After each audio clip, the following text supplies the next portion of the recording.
all these classic cookbooks, and this thing chose a viral brownie recipe off TikTok. Middle shelf, 16th book from the left, page 192. Y'all Come Fix You a Plate by Matthew Bounds. CJ's Grown Up Brownies.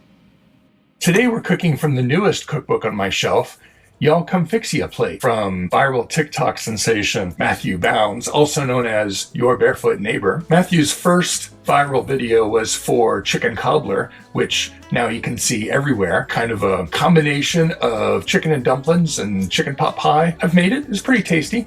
I really enjoy just watching his videos. He cooks in a style that I never have. I grew up in a different kind of household where we didn't have a lot of packaged foods, and his recipes do use a lot of those. His recipes look quick and easy, welcoming to people who don't cook a lot, and I really like to see that. And he's taken more than his fair share of criticism for all kinds of things outside of his cooking content, and I really have liked the way he has handled that, harnessed that energy to do a lot of good for people in need across the South. The recipe that we're cooking today, I wish had come up later. I'm still eating fudge and other Christmas treats, but I don't decide what comes up.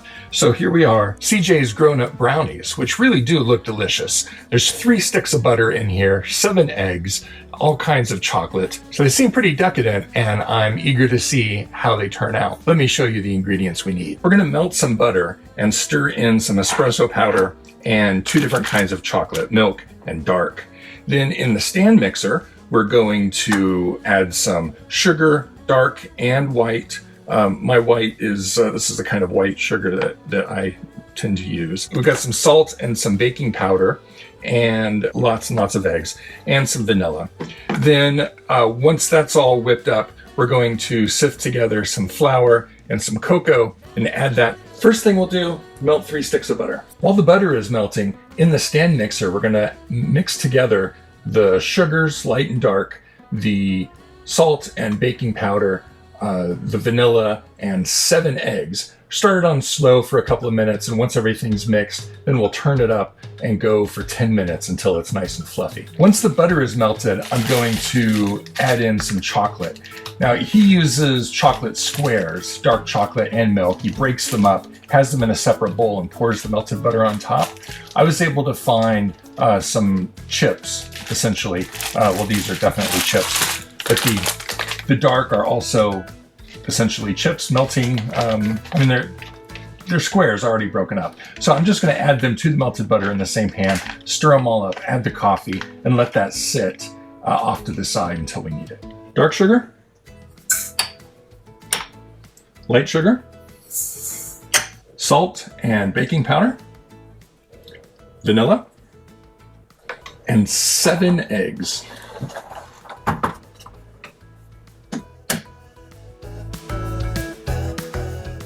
Start it on low for 2 minutes. Now we're going to turn it on high and let it go for 10 minutes.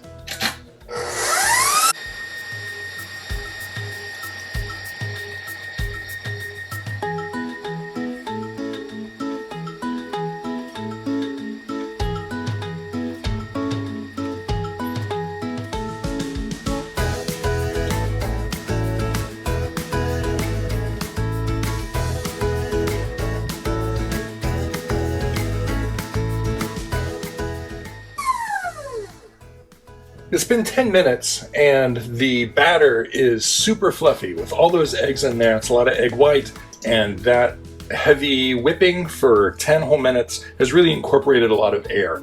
And that's, I think, one of the things that sets this brownie recipe apart from other brownie recipes that I've made before. I've not quite made anything that had this much aeration in the batter. We've got the melted chocolate with the butter and the espresso powder.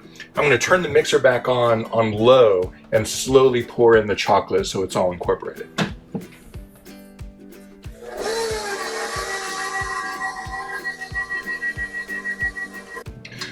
So you can see how nice and thick and bubbly this batter is. I sifted together the flour and the cocoa powder, and we're just going to fold this in nice and gently.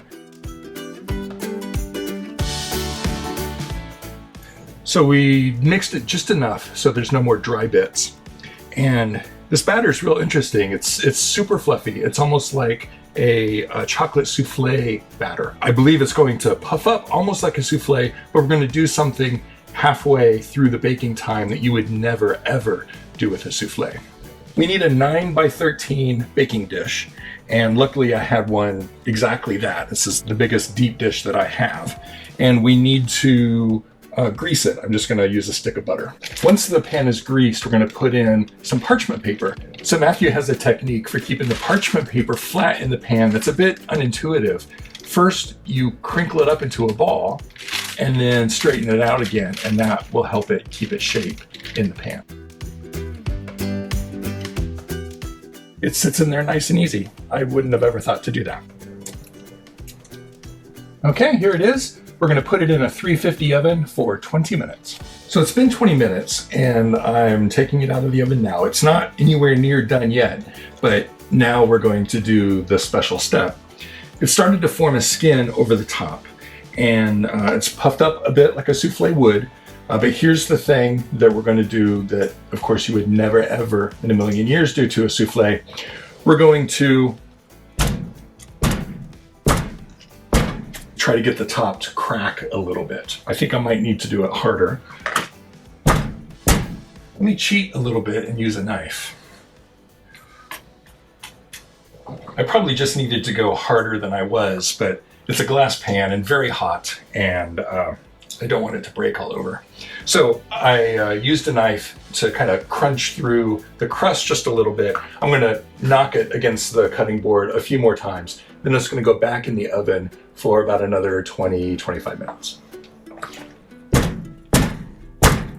I've had it in the oven for 25 more minutes, and my knife came out all goopy, so it's nowhere near done yet. I'm going to put it in for another 5 to possibly 10, see how it goes. I let it go for another 10 minutes, and you can see it has a nice crackly top. That's one of the features of this particular recipe, and it looks pretty good. We'll let it sit here in the pan for 15 minutes, just on the counter, and then I'll use the paper to lift it out, set it onto a wire rack to cool the rest of the way. So it's been cooling for about an hour. It's still plenty hot in the middle, but it's cool enough on the edges, and I'm impatient, so gonna cut me off a slice.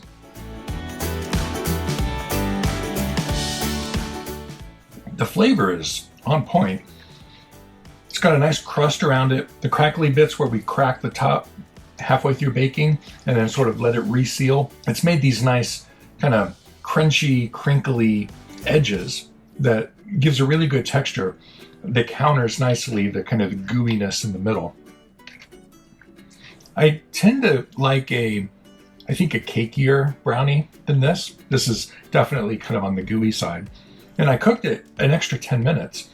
The recipe said to cook it for a total of about 45, and this went for 55. So it cooked extra, and it's still very, very gooey. Yeah, I don't know. I like the flavor. I don't think I would make this recipe again for me. Maybe if I was going to some sort of potluck or something, and it needed a kind of a gooey brownie, I'd pull this one out again, but I don't think it's for me. I just had to break in here. It's the next day. I'm editing video, and I've already eaten 3 of these things, just about to start my 4th. And I have to take back everything I just said. These brownies are perfect. I don't know what magical transformation happened in the middle of the night. All of the misgivings that I had yesterday about their texture, they were too gooey. I don't know what I was going on about. Maybe they were. They're not today. They're absolutely perfect. And I would make these again in a heartbeat. Although with the 3 sticks of butter and the 7 eggs, I probably wouldn't have all that many heartbeats left if I made these every day. But boy, when I'm craving a really good brownie, this is the recipe I'm going to pull out. They're fantastic. So with no misgivings whatsoever, I can say thanks for the recipe suggestion, Siri. These are amazing.